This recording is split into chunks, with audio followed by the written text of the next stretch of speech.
Guys, and welcome back to the channel. And today I'm here to report back to all of you how my Dutch Open went from this Sunday, March 30th. It was a pretty nice Dutch Open after all. We went 4-4, which I'm okay with. Not too happy, not too sad about it. It is what it is. I'll explain the matchups, etc., show the deck list. And of course of overall how it went. And the tournament record, of course, slash placement. So let's just get into the video. We'll get into the matchups first. After that I'll showcase the deck list. We went, slight spoiler, we already went with the Infernity Adventurer Fiendsmith and Millennium build. Yeah, a new build I've been cooking with, and it had some insane results. The Millennium engine is insane, not only in Master Duel but also in the TCG, and I really wanted to test it out for myself. But yeah, let's just get into the video. First matchups, then deck list, and everything else. So yeah, enjoy the video. I hope you all enjoy listening to my voice. Yeah, let's get into the video. First round, we faced off against the deck of the format, Pure Ryziel.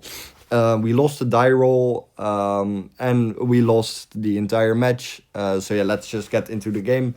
Yeah, round one, I don't see any of my breakers or imperm whatsoever, so I couldn't stop the Ryziel combo. He has an insane end board with even more set cards, and my hand just couldn't play through that really. Then game two, I have combo, but he has draw, I have talent. I talent away his only playable cards. He top decks nothing. I'm so happy about that because I keep getting sacked of getting top decked Ice Ryziel against myself.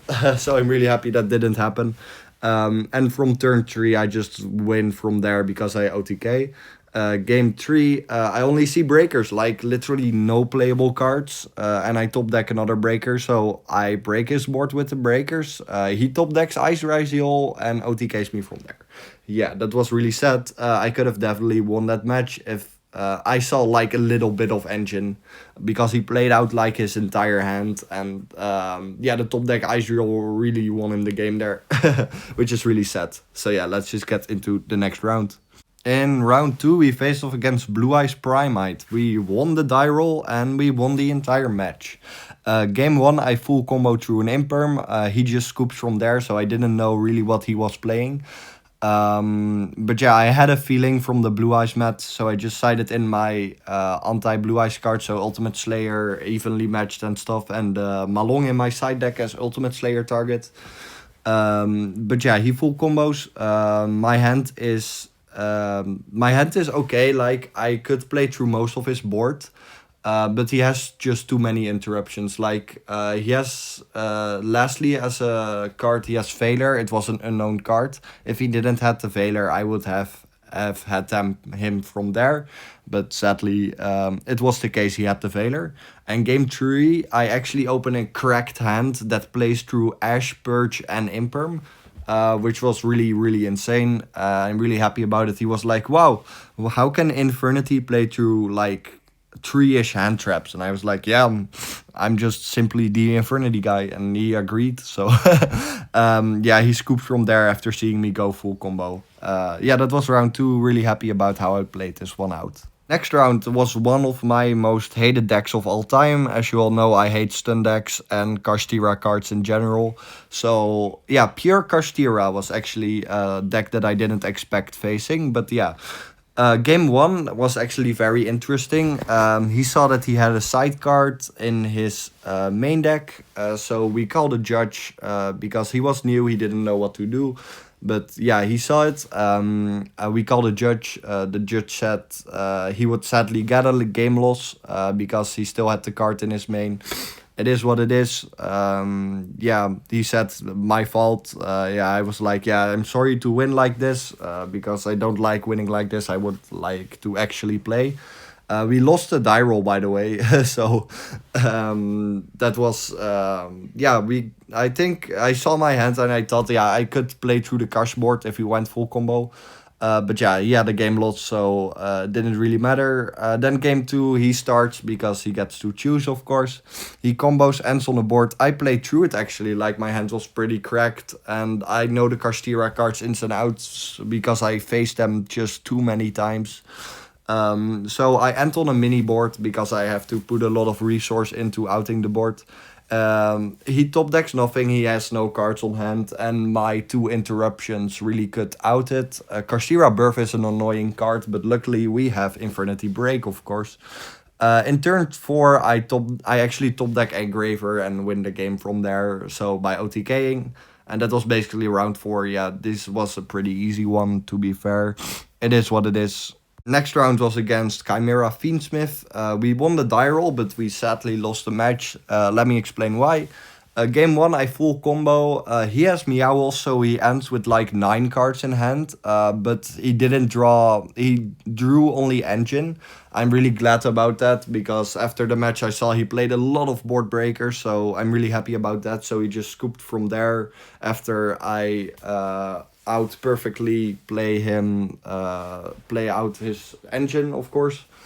Then game 2, he full combos, and if you know or have played Chimera, I played it of course with Infernity for a while, but like if it goes full combo, this deck is really insane because it ends on a lot of interruption, and of course the hand trap. So I started off with 5 cards in hand on turn 2.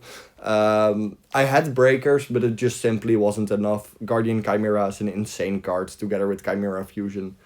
Then game 3, I get Meowls again. I end on a semi-okay board like I did in game 1. So I hoped it was enough, but sadly he did see enough board breakers and enough Engine by drawing off Meowls. And yeah, just OTK'd me sadly. He could outplay my board perfectly by having like Book of Eclipse, and eventually Harpy's Feather Duster. So yeah.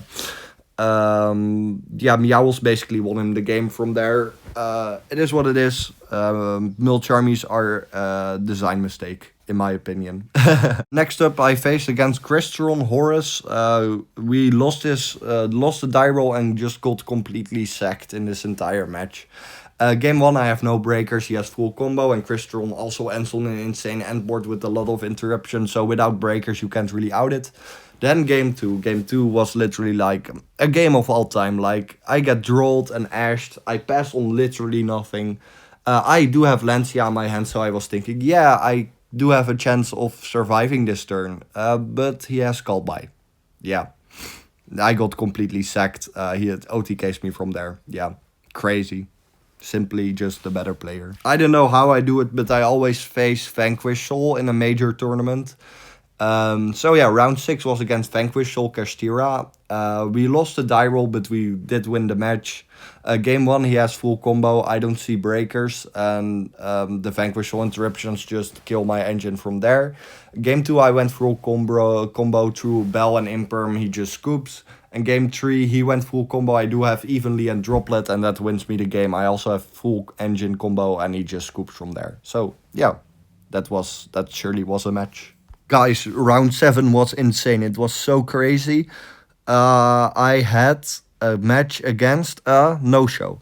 Yeah, it was a no-show, so free win, I guess. I rather would have played, but it is what it is. Yeah, no-show. It finally happened. I never had a no-show before, so it is what it is. Free win, I guess. Last round, we faced off against Odeon Apopis. I don't know what it's called. But I kind of know now that I dislike this deck very much. We lost the die roll and we went 0-2. So yeah, game 1 he full combos, all back rows, and he has Lord of Heavenly Prison. This is the most stupidest interaction ever in a Yu-Gi-Oh deck ever. Like he flips a trap, he summons Heavenly on the board and sets anti-spell Fragrance. And he can activate the stupid card with Temple of the Kings, which is so fucking cringe. Like, this makes me so mad, you know. In the past, people used this to do with Nightmare Griffin and Beatrice, but that had like a lot more of skill to do. This was just, yeah, I reveal my Lord of the Heavenly Prison and then I can set anti-spell and activate it directly. My hand was all spells, by the way. Like I could have played through the board because my hand was insane, but setting anti-spell is the most cringiest shit I've ever seen in my entire life. Yeah, this game was so stupid. And then game two, I get Drolled, Ash, and Impermed. I end on literally nothing. Like, he OTKs me. Yeah, Odeon is cringe, man. Odeon is super cringe. I dislike this deck already so much. I played against it like once or twice on Omega and evenly just wins the game against that deck. But yeah, this guy, this guy. Yeah, fuck this deck. Yeah, for the standings, we went 4-4 at the Dutch Open, ending on the 93rd place out of the 267 players, which is kind of okay. I was the second highest of the people that went 4-4 at the Dutch Open, which I'm okay with. But yeah, in the end, I always want to make my record as positive as possible. So I was really hoping for a 5-3 maybe, or a 6-2 would also, that would be insane. Like if we went a XO, that would have been super duper crazy, but yeah, that wasn't in the books. This format is crazy for Infernity. So yeah, I'm pretty happy about how I did. 4-4 for Infernity in this format is pretty nice. So yeah, we went 1-2 first round against Ryziel, 2-1 against Blue Eyes in the next round, and in third round we went 2-0 against Pierre Cash. Round 4 we went 1-2 against Chimera Fiendsmith. Round 5 against Crystron Horus we went 0-2. Round 6 against Vanquish Cash we went 2-1. Then we had a no-show, so 2-0 of course. And then against Odeon we got 0-2'd. So yeah, those were the standings. 93rd place, which is okay. Let's see what we'll do next time, next Dutch Open. For other major events that's coming, I'm going to Dutch Nets, of course. But we'll have a ban list by then, so I'll see which variant I'll play on that. Let's hope we will have Launcher finally at 3. I also maybe have Saturday. I have an OTS tournament, so I hope I can go there. I didn't know if I had anything that day, but if I don't, I will pretty sure go there. So probably get an invite there. Because I know a lot of people are going that already have an invite that will just give their invite away. If they top, for example, and you have to face them in the last round, they will give you the win, etc. Which would be pretty great. But yeah, we'll see if that happens. And if it happens, then I'll for sure make another tournament report, because an OTS tournament is still a pretty big tournament. But yeah, those are for the standings. Let's get into the deck list. Then for the deck list, this was the deck list we were running, like said, Infernity Fiendsmith Millennium Adventurer. It is basically the Adventurer list that I showcased recently on the channel, but then with the Millennium cards. Let me explain my card choices, why. Triple Archfiend, because if I can run triple Archfiend, I will, and it's actually not really bad to open in this variant, so you don't have to go too much greedier lines to access Archfiend. You can also place it in a spell and trap zone, which is iconic with the Millennium cards. Set your Infinities in the back row is real. Infernity Patriarch, of course, together with Dugares. Every Infernity deck needs that extension, so be sure to run it in your every Infernity deck, except for Fiend Link, because Fiend Link really doesn't need it. But more pure-wise variants, be always sure to run Patriarch Dugares. Then we have one Necromancer is enough. More Necromancers over extension and will brick. So not needed at all. Then we have Sage. As you can see, not much synchros in the extra deck, but we precisely just run it for Sprite Sprint lines. Also, it's fine to empty your hand sometimes, of course.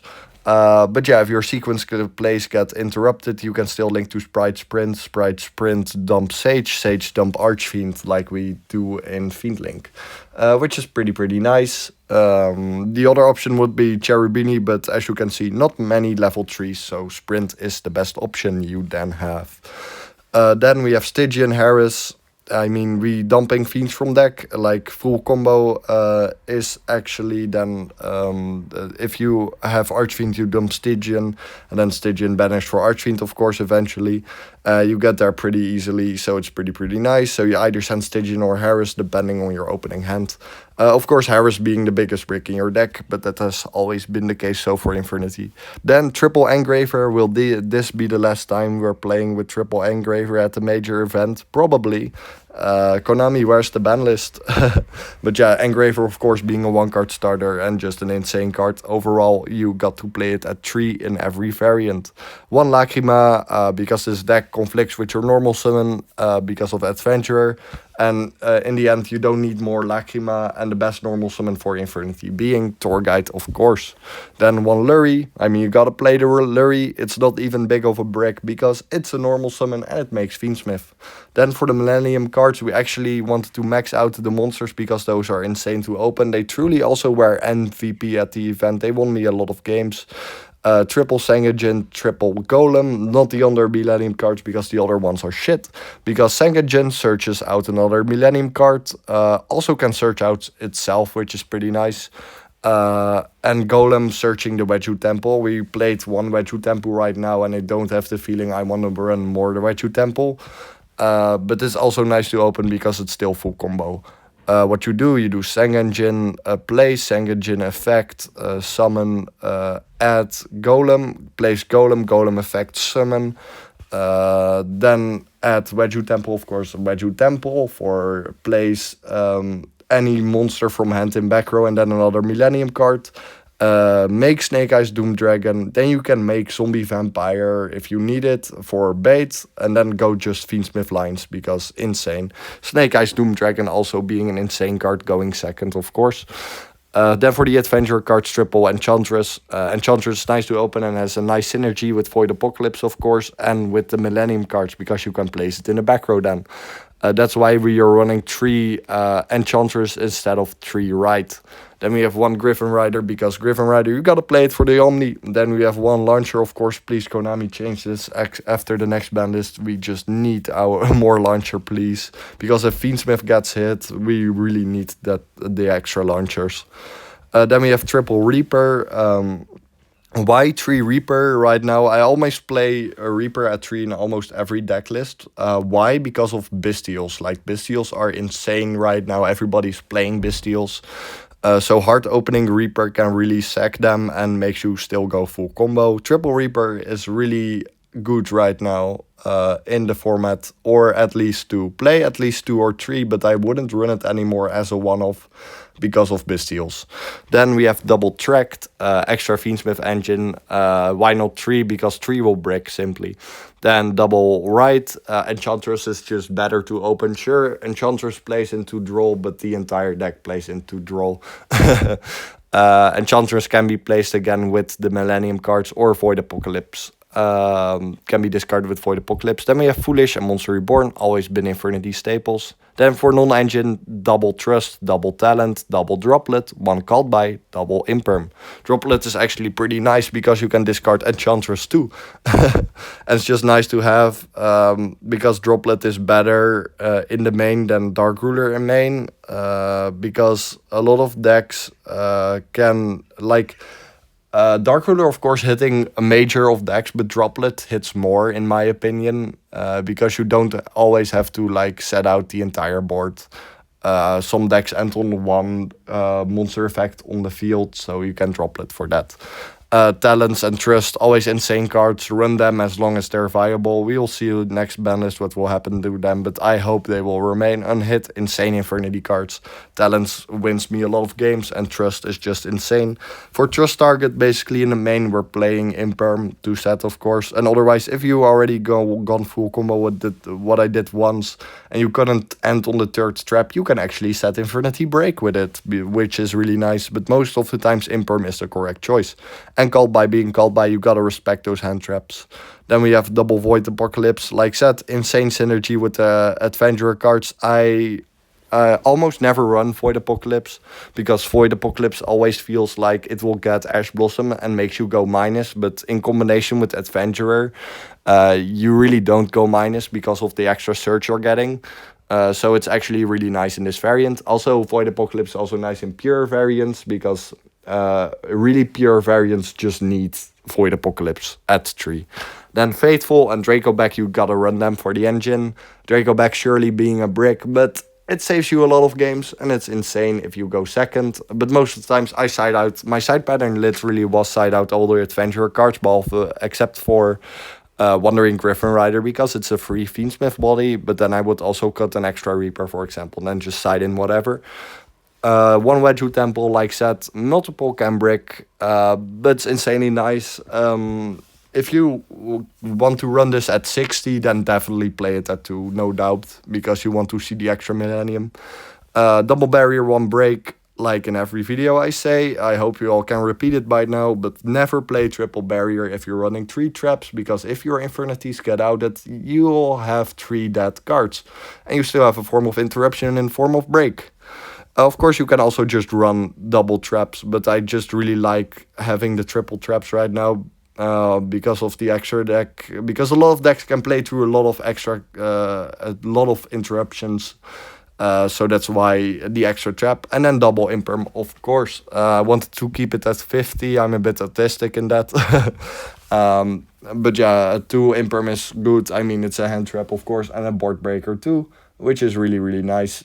Truly our hand trap. But yeah, what I've been cooking with right now is a more 60 card variant with also the Horus cards in the main deck, just for extra engine. So you're really just a big engine Infernity Turbo, which is pretty nice in this format because of all those interruptions.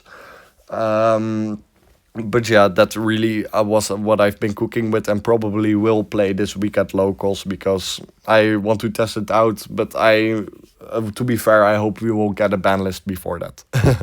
But I think, to be fair, we will get the ban list after Bonanza. I mean, you all have seen the Engraver leaks, right? So yeah, that basically, we will probably see Fiendsmith getting butchered. Then for the extra deck, Snake Eyes Doom Dragon, gotta play it together with the Millennium Engine, like said. Free Body and Insane going second. Aerial Eater, Sequence, Requiem, and Moon, I really don't have to explain anymore. If you play Fiendsmith, you got to play those 4 cards. Because otherwise, why play Fiendsmith in Infernity?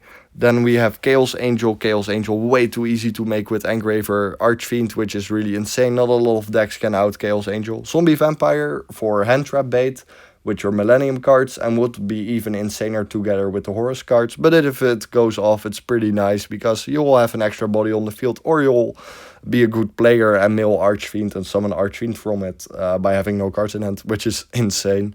Then we have Wave Hiking Caesar, insane card, anti-nip card, love the card. If you're playing Fiendsmith in Infernity, always run this card, because it's good against Bestials and against nip, of course. Dugares together for with Patriarch being best friends, you got to have that extra extension. Then we actually play a Bow, because the discard is here really nice in the deck, because of Adventurer, of course. And it's just pretty great in general right now. If you don't play, if you play Saryuja, you gotta play Sea Atlantis with it too. So if you're running Sea Atlantis, play Saryuja. But otherwise, play a Bow, because a Bow is great. And it will also draw into more cards in the standby phase. I literally drew 7 cards with it in standby phase. So you can basically choose your draw, which is insane. Then we have Nightmare Griffin, of course, and board piece. The deck ends on IP, Griffin, a Bow, Caesar, and depending if you have the adventurer cards, but most time you link them eventually off, because basically just to out early hand traps. And of course 2 Infernity names with triple trap, which is insane. Let's go. Griffin being a floodgate, of course. I'm a big disliker of floodgates, but you got to run them. I couldn't space in the synchro package with Diabel, Ip, and Zapper Shrimp, so Griffin it is. Then we have Yama Super Producer. Always play them in your Infernity deck. Crazy cards, extension, and playmakers themselves. Infernity cards by heart. Then we have Sprite Sprint, like explained. If your sequence lines get interrupted, you can make Sprint, dump Sage, dump Archfiend, and still have full combo. SP, don't have the place for, oh, I said IP and on IP on the end board, but I mean SP. We really didn't have much space for IP, but ending on SP is also really good. It's really, really fair. And if you get nipped at the end of main phase 2 while you have SP, you can still do chain SP to target that with whatever, either Griffin or an Infernity name, so your traps are still live. Then the rest of the extra deck was pretty much explained. That was it for the extra deck. Then for the side deck, we have Triple Lancia. Yeah, you got to have that Malice Hate in your extra deck. Konami kept this card legal as long as possible because this card is insane. It keeps the banish decks intact. Ban shifter, however. Then we have triple Dark Ruler, white Dark Ruler and Droplet, because Dark Ruler hits a lot of like major decks too, like Set, and it's really insane to side in, so you can keep your hand resource, which you really, really need this format. Then Ultimate Slayer with actually 2 targets right now, Malong and Arguator. There are a lot of Blue Eyes players in the Netherlands, so yeah, Malong was really the correct choice, also came up. And even funny, you can synchro summon it with Archfiend and Sage, which is very funny. Did it once and it actually came up. It's a bounce in the graveyard, which is really, really nice. And it can make Chaos Angel too. Malong is level 6, together with Archfiend is Chaos Angel for light and dark. Then we have Evenly Matched Insane, also an MVP. Got me a lot of games because they either have to negate evenly, and otherwise it's just free from there. Then D-Barrier as trust target, against, of course, being Ryziel in most cases, or Blue Eyes, call Xyz, Synchro for Blue Eyes. Which is really, really nice. You can also definitely include Sanctum in the side deck. The side deck is just personal preference. I really like the side deck at the moment. I will probably keep it like this. Then Malong and Arguator. Malong for Blue Eyes, Arguator for Ryziel. And that pretty much was it for the deck list. Yeah, let me know if you all wanted to see a deck profile once I updated the deck to the 60 card variant, like said, which I'm really excited about. About the combo guide of Adventure, sorry that's been taking so long, but this week is also really booked for me right now, so I hope I can bring it out this week, and otherwise we'll have to see next week. But yeah, I hope Konami has dropped the ban list before that, so we can start making post-ban list videos and start practicing for nationals, of course. That was it for the deck list. Now to go to the end of the video. Thank you all, and thank you all so much for watching again and listening. If you made it to the end of the video, you're insane. I even myself find my voice very annoying, but yeah, it is what it is. Thank you all so much for watching. I appreciate how much you all support me, and I hope you all are proud of me for my Dutch Open report.